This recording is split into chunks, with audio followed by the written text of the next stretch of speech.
mau aku spotlight sedikit adalah dari Falcon. Terakhir kali aku melihat Zipix, itu dia cuma memainkan 2 hero. Apa aja tuh? Yang pertama Beatrix, yang kedua Harit. Nah ini dia, kita victory-nya dulu nih. Iya, David. serius. Dimana Zippy di sini harus diperhatikan sekali untuk laning phase-nya. Karena dia begitu kuat untuk ngomongin laning phase. Dan juga Justin, rotasinya sangat mematikan. Terakhir kali aku melihat Justin juga lebih berfokus sama 2 hero. Yang pertama Valentina, priority dong. Iya. Yang kedua Julian. Oh, Julian. Apakah dia akan membawa Julian untuk di pembukaan grup stage bagi Falcon itu sendiri di grup A? Tergantung apa yang digantung. Gimana? Tergantung apa yang digantung. Tergantung apa yang digantung dari draft pick yang akan dimiliki dari tim sebelahnya. Karena secara tidak langsung, ini dari tim Incendio kan baru bermain sekali. Dengan template permainan yang powernya yang dia punya. Ya. Dan itu menurut gua pribadi adalah salah satu hal yang besar bisa dimanfaatkan oleh tim Falcon. Oh power lo segini, lo ambil game segini, ternyata power lo masih bisa di counter. Ini group stage, tapi udah bermainnya sepanas itu. Jadi kayak kalau misalkan kita melihat sebuah ruangan tuh kita ukur dulu powernya sejauh apa, luasnya segimana, biar nanti pas di playoff mereka nggak kaget. Oke, kalau gitu kita langsung menuju ke dalam draft pick kali ini di mana Incendio lagi-lagi akan bertarung dan ini kesempatan terakhir untuk hari ini mendapatkan 1 poin melawan tim Falcon yang historinya membuat kita semua bergetar. Bergetar pastinya ya dengan ya beberapa prestasi yang udah mereka amankan juga. Kita udah langsung melihat aja ke dalam draftingnya karena udah ada grup di sisi sebelah kanan. Terus ada Fanny bersama seorang Franco juga di sisi Incendio Supremacy. Ini juga band Fanny adalah merupakan sebuah band yang bukan tanpa alasan. Karena kita tahu sendiri Ken adalah pemain Fanny yang begitu luar biasa. Dan terakhir kali untuk tim Falcon waktu di qualifier di Myanmar, ketika mereka berhadapan langsung dengan salah satu tim juga itu mereka membawa Fanny dengan hanya menyelesaikan game 11 menit saja Nevin. Waduh 11 Jadi menit. iya bisa bayangkan rotasi early yang begitu cepat dari Ken. Iya. Dan entah kenapa ya, di Indonesia ada juga yang namanya Ken, nickname-nya Ken. Oh ya. Itu main Fanny-nya juga luar biasa. Iya, jungler main Fanny. Apakah nickname Ken ini memang identik dengan jago Fanny? Salah satunya Bisa jadi. Brandon Ken. Gimana Reger? Bisa jadi. Bisa jadi sih. Bisa jadi ya. Bisa jadi Cocok mulai. lagi. Tapi emang ya dari Ken sendiri udah sangat terkenal lah ya dengan assassin-nya. Tapi nggak cuma Ken yang harus diperhatikan. 4 pemain lainnya dari Falcon cukup berbahaya. Untuk sekarang Valentina langsung di ban. Udah di ban? Udah Berarti, seperti kata prioritas. Apakah Julian? Prioritas tadi, apakah Julian yang akan diamankan atau jangan-jangan Farsha yang akan diamankan oleh Justin? Karena jangan lupakan juga bahwa Justin salah satu hero favoritnya adalah Selena sebagai mid laner. Dan itu sangat mengancam sekali ketika ada di tangan beliau. Itu mengerikan banget sih itu Selena dari seorang Justin. Kayaknya langsung memberikan memori buruk gitu kalau ngelihat Selenanya Justin. Dan Grok jadi pilihan berikutnya. Pegangan hero-nya Apex 47 soalnya. Iya, dan itu jangan sampai dilepaskan begitu saja. Dan 1-1 terbuka dengan sangat bebas. Melihat 1-1 yang tidak dilepaskan sama sekali sampai match ketiga. Tapi langsung diamanin. Faramis Joy nggak pakai basa-basi, nggak pakai IWO, langsung di pick. Itu sengaja ditukar. Satu-satu yang tersisa emang. Iya, memang terkadang kalau ketika melakukan band itu, mereka sudah memikirkan akan ada pick apa yang akan terjadi. Atau trade-nya lah, trade pick namanya. Pradenya, iya sebenarnya. Jadi misalkan kita nukerin 2 atau 3 hero yang terbuka dan kalau misalkan udah diamanin 1 oleh tim lawan kita amanin 2 sisanya dulu. Nanti baru pikirin untuk pick yang selanjutnya. Seperti itu. Yang penting kali ini mereka udah mengamankan Faramis dan juga Joy, itu harusnya udah jadi bekal yang cukup besar banget sih untuk Falcon. Dan menjadi PR juga untuk Incendio Supremacy. Seperti apa untuk mengatasi hal tersebut. Mereka punya pilihan yang begitu luas. Dan Estes. Estes. Ya kan mereka bawa kali ini. Oke, ditambahkan dengan 1 hero lagi adalah Fredrin.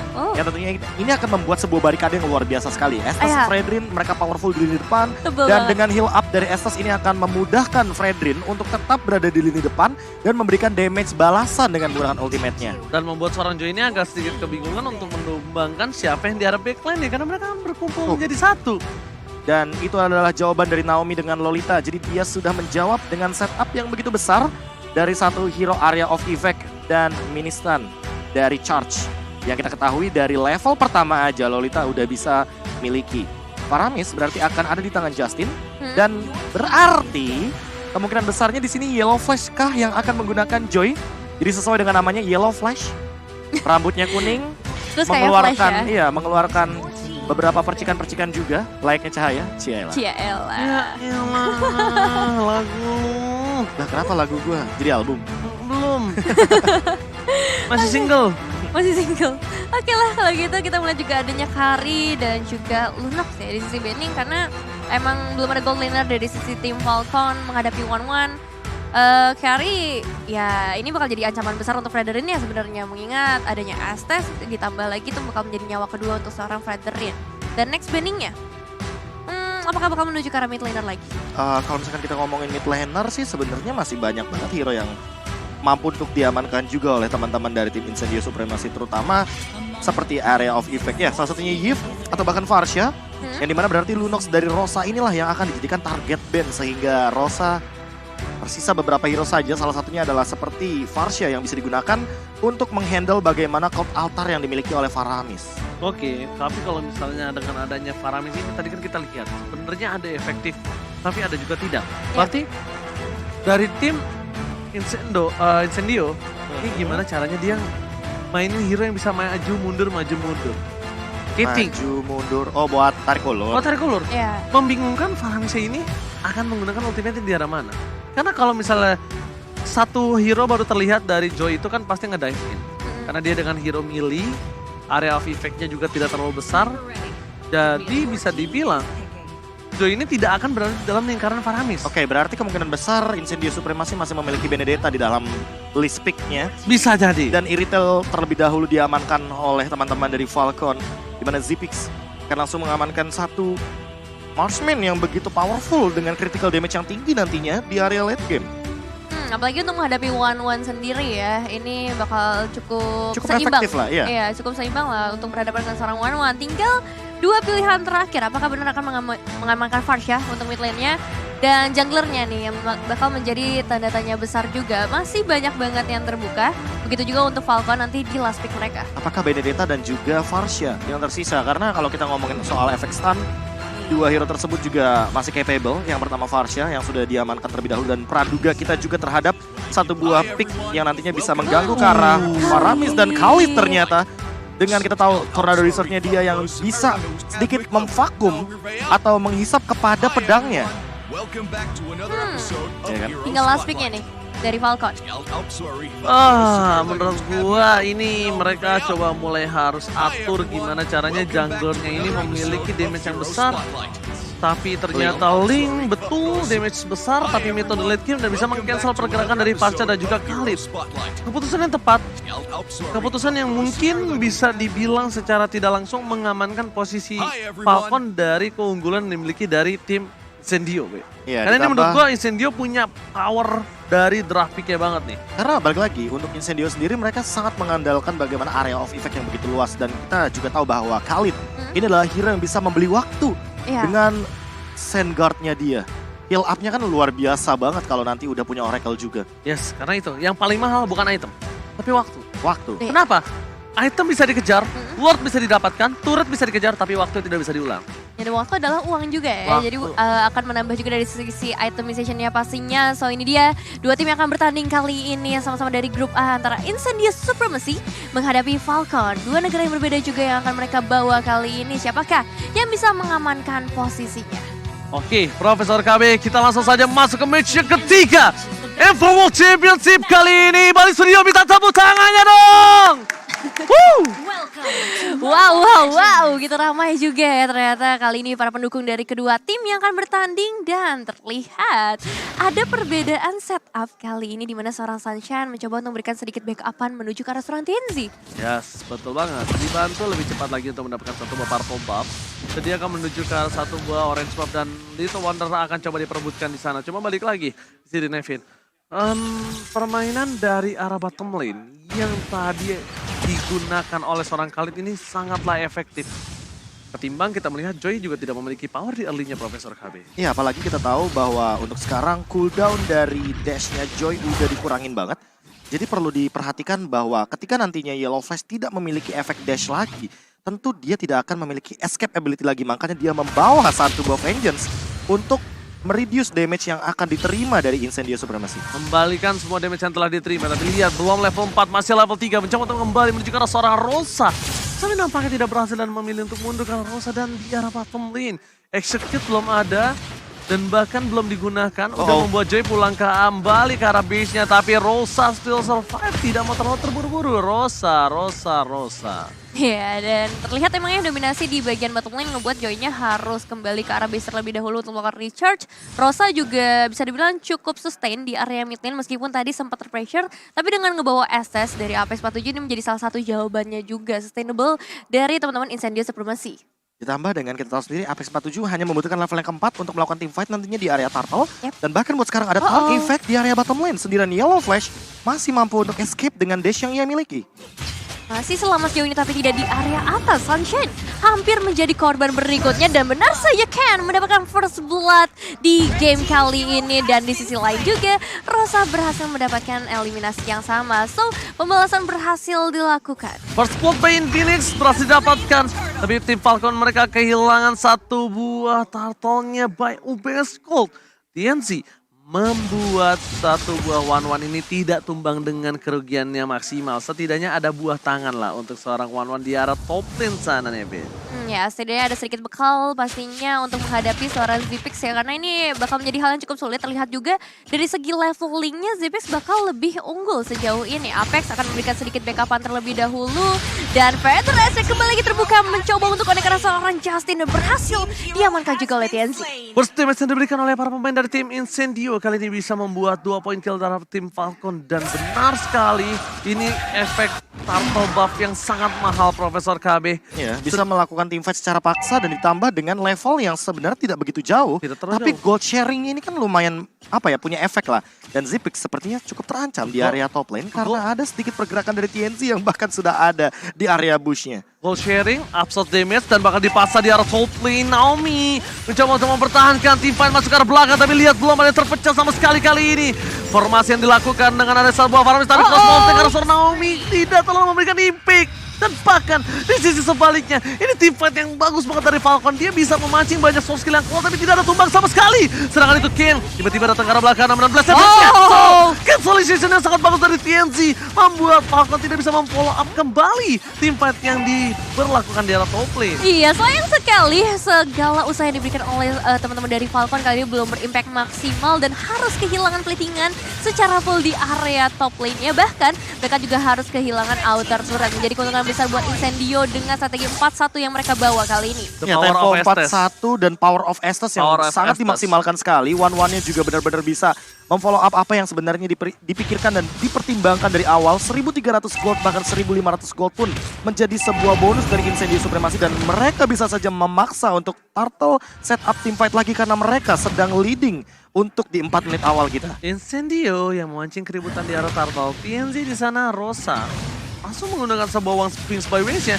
Ini agak cukup berbahaya menurutku pribadi karena bisa dikejar oleh seorang Ken. Tapi ingat Ken tidak memiliki purple buff. Dan 16 dibuka di top up tapi kereset dan tidak ada soft skill yang telah diberitahukan kepada para pemain dari tim Incendio. Ini akan menjadi team fight. Yellow Flash bernyanyi saja. Tidak memiliki impact yang cukup banyak dan bahkan balik lagi Quick Stun Guard yang akan menjadi satu poin bagi Retribution di short point mundur ke arah belakang. Kane, Tempest of Blade-nya berhasil menghindari Raging Sandstorm yang hampir saja ditacap oleh golok dari seorang Khalid. Iya, benar-benar nggak bisa ditembus sejauh ini. Para pemain dari Incendio bisa ngedapatin turtle-nya dengan cukup safe. Satu Feather Asset langsung mengusir 5 pemain juga dari teman-teman Falcon. Dan mungkin dari Falcon butuh waktu yang lebih lama lagi sih untuk mengubah keadaannya. Karena so far mereka udah kehilangan outer turret, mereka udah kehilangan dari segi ekonomi juga cukup jauh. Ya, skema permainan 4-1 masih ingin diperlihatkan oleh teman-teman dari Incendio Supremacy karena mereka menangin bagaimana cara setup mereka di area turtle dan juga ditambah dengan power plating di area gold lane tadi.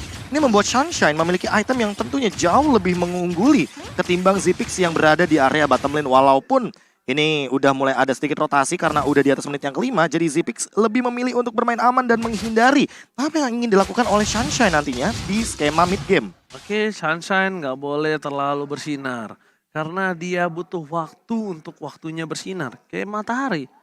Waktu yang tepat ketika lewat senja. Itu malah redup ya. Salah. Kan namanya juga Sunshine ya. Iya. Oke, kalau gitu kita lihat di arah top lane sana akan coba ada perebutan ke arah satu orange buff yang nampaknya membuat seorang Ken. Oke, dibandingkan gue harus kehilangan poin kembali dan akan coba mundur. Pedestrian di follow up dengan sangat baik bersama dengan Sunshine Cross Mountain terbang melambung jauh terbang tinggi, tapi masih ada satu buah Guardian Bulwark yang berhasil membuat seorang Sunshine tidak berlaku cukup maksimal. Dibalaskan kembali keadaannya. Heavy crossbow, Tianzi terlalu masuk ke arah belakang dan tidak ditemani oleh seorang Estes dan ternyata oh my god, Apex 47 save the day. Dibalikkan kembali karannya, fokus ke arah depan, 1 poin telah didapatkan dan ternyata Tianzi still survive. Wow. Dan itu yang sempat kita bahas dari awal game karena ini akan menjadi sebuah barikade yang luar biasa dari Incendio Supremacy.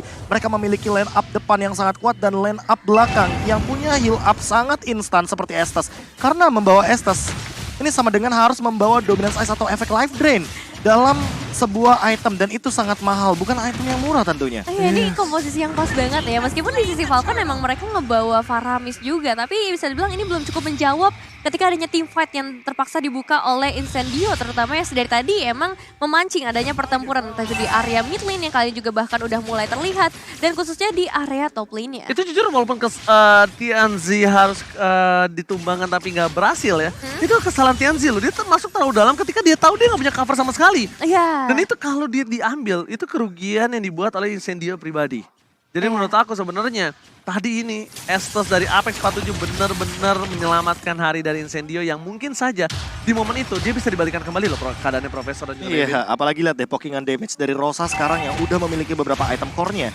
Ini akan menjadi sebuah malapetaka sendiri. Lihat Zip, dia nggak bisa maju untuk farming, dia nggak bisa muncul di dalam sebuah laning phase hanya untuk membersihkan wave minion karena terancam dengan Feather Airstrike yang begitu jauh dari Rosa. Dan jangan lupakan di sini Ken mencoba untuk mengadu ke arah seorang Khalid pun itu kayaknya bukan hal keputusan yang baik, namun Bas akan coba di pop up. Tercancel begitu saja, lihat cancellation yang sangat bagus membuat tim dari Incendio unggul 5.000 gold. Wow. Lebih unggul lagi, lebih banyak lagi gold yang dimiliki. Dan bahkan satu point kill. Iyalah flash silang begitu saja. Tidak bisa membendung damage yang diberikan dari seorang Rosa. Wow, padahal sebenarnya Naomi ini diharapkan untuk menciptakan momentum karena dari bayangan mereka juga Incendio bakalan sering banget ke arah teamfight dan memang terbukti dari tadi mereka ngebawa metode 4-1 di dalam game kali ini. Tapi dengan gap seperti ini nampaknya strategi 4-1 udah bukan jadi prioritas mereka. Incendio udah terlalu unggul juga dan kita bakal lihat instant replaynya by Infinix Note Series. Ya, ini dia sebuah setup yang begitu matang yang di follow up dengan cepat juga bagi Rosa karena dia sudah langsung merespon apa yang dilakukan oleh Alien dengan satu Raging Sandstorm yang sangat on point sekali. Dan Ken hanya memiliki satu winning condition yang tersisa. Split push dengan formasi 4-1 dengan syarat teman-teman dari Falcon mampu untuk mempertahankan bagaimana serangan yang dibuat oleh 4 pemain dari Incendio Supremacy. Itu pedang keduanya aja terlalu sakit. Tapi lihat di arah bottom lane akan ada ganking terhadap seorang Khalid. Dan di arah top lane mereka harus mendapatkan satu buah lord setidaknya. Ini yang bisa dilakukan oleh para pemain dari tim Falcon dengan under kondisi hingga 5.700 Nevin. Gak ada lagi yang bisa mereka lakukan selain memaksa tim fight ke arah seorang DJ Khalid on the floor. Iya, mau nggak mau. Soalnya kalau mereka kontes ke arah Lordnya, menurut aku dari segi team fight, Falcon bakal tetap tidak diunggulkan dalam situasi-situasi tersebut. Dan ditambah dengan Holy Crystal yang sudah ada di tangan dari Rosa. Ini dia sebenarnya malapetaka bagi teman-teman dari Falcon. Karena sekali aja kena Feather Airstrike, kalian bisa bayangkan betapa besar damage yang nanti akan diterima. Dan bahkan itu belum Feather Airstrike, udah tidak ada Faramis kembali. Ken ini sedikit bingung untuk mencoba melakukan follow up karena tidak bisa, dia bisa lakukan. Dia bisa melakukan masuk, Tempest Oblate, tapi itu hanya mengeluarkan source skill yang harusnya dia lakukan ketika defensif di arah top lane.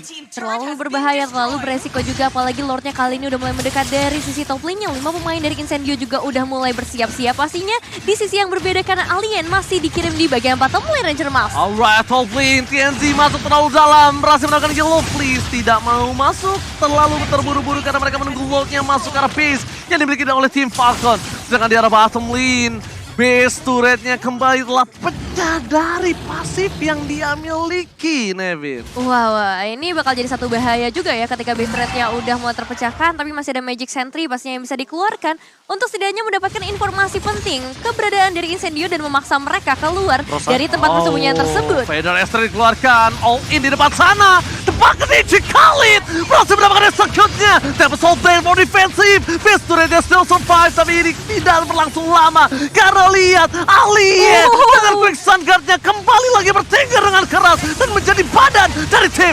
Incendio. Kali ini tidak ada source skill yang bisa mereka lakukan. Minion akan di-clear dengan cukup cepat dan ini akan memaksakan mereka mendapatkan satu poin kill lagi dan bahkan menurut gua mereka harus mundur. Kalau mereka memaksa masuk, mereka bisa dibalikan keadaan. Karena tim Falcon sudah kembali hadir dengan 5 personil yang benar-benar siap membalikan keadaan. Wah, momen yang benar-benar menegangkan karena kali ini ternyata Falcon masih bisa nge-clear semua minion wave-nya dengan cukup baik dan membuat dari Incendio juga cukup kelimpungan untuk bisa melakukan commit push, membuat mereka juga harus lebih disiplin lagi, lebih sabar lagi sejauh ini. Dan buat kalian juga yang lagi nonton nih bisa banget dapetin diskon sampai dengan 90% dari Grab dengan scan kode di bawah ini atau pakai promo grb.to/m4. Yes, dan kalau kita melihat bagaimana skema permainan dari Incendio Supremacy, mereka sadar betul bahwa hal yang tersisa dan bisa dilakukan oleh mereka adalah menunggu bagaimana Lord ini muncul. Karena memaksakan team fight menurutku tidak akan menjadi sebuah jawaban bagi Incendio Supremacy, apalagi ketika berada di dalam keadaan yang ternyata pick off-nya bisa dilakukan ke arah Rosa karena dia membawa Purify bukan membawa Flicker. Oh, Rosa dikejar begitu saja dan bahkan di depan sana Lord Enhance telah muncul. Temple Soblet telah digunakan. Ini kerugian untuk tim Falcon. Mereka tidak bisa tim fight jarang Lord. Mereka harus mundur dan mereka harus merelakan Lord ini untuk tim Incendio membalikan kembali keadaan yang harusnya mereka lepaskan begitu saja. Fokus terhadap Lordnya. Ini winning condition yang mereka miliki. Tapi balik lagi, Falcon tidak kenal kesal. Dia lepas ke arah belakang. Mencoba untuk memporak-porandakan. Dia mencetal diberikan terhadap seorang 1-1. Belum ada crossbow opsi terbuka dan bahkan Nomena Blaze hanya mendapatkan satu. Faramis tertakedown. Raging Sesam ke arah belakang. Tidak berhasil mendapatkan seorang Irritel, tapi Irritel tersangkut double kill. Looking for triple kill. Ini bencana untuk tim Falcon. Cat terpaksa harus pulang nampaknya sebentar lagi karena hanya 3 pemain dari Falcon yang tersave. F2S kembali lagi dibuka. Justin menjadi target utama juga di area top lane-nya, dikejar oleh 4 pemain, menjadi satu hal yang gak bisa dilawan lagi, membuat Falcon benar-benar dalam ancaman yang besar. Tapi masih ada minion wave yang ngebawa para pemain Incendio akan terfokus ke arah Lord-nya terlebih dahulu dan menuju ke arah Ken nampaknya dari seorang alien. Harapan terakhir ada Ken, di mana caranya dia bisa mendapatkan satu buah steal Lord, tapi mungkin dikubur lebih dalam lagi. Memilih untuk mencoba mengambil ke arah orange buff, melepaskan Lord. Tidak ada lagi yang bisa dilakukan Ken. Bahkan dia harus menggunakan retribution-nya untuk mundur. Dia bakal coba dikejar habis-habisan. Alien is coming. Dan untungnya dia bisa naik ke atas. Tapi bukan hanya itu. Where are you going, Ken? Gak boleh pulang. Maunya digoyang. Tapi kali ini Ken berhasil kabur. Dan memilih untuk mundur dari tim Incendio. Karena mereka memiliki Lord yang bebas di arah tangan Evil. Iya, setidaknya masih berhasil pulang. Tapi entah kali ini berhasil mengamankan posisi mereka atau tidak. Karena Lordnya sudah sangat amat dekat menuju ke area base. Clearing Wave masih menjadi target utama dari seorang Link-nya. Dan Vader Estrek sudah terbuka di sana, Ranger Mas. Dan bahkan bukan hanya itu aja, Vader Estrek untuk membuat Lordnya bebas masuk ke arah base. Lordnya kali ini buka dan Falcon harus tumbang. This is it, Incendio berhasil mengamankan 1 poin. Wow, congratulations untuk Incendio Supremacy. Setidaknya mendapatkan 1 poin di standings grup mereka. Dan ini game yang benar-benar luar biasa banget. Sebuah kejutan.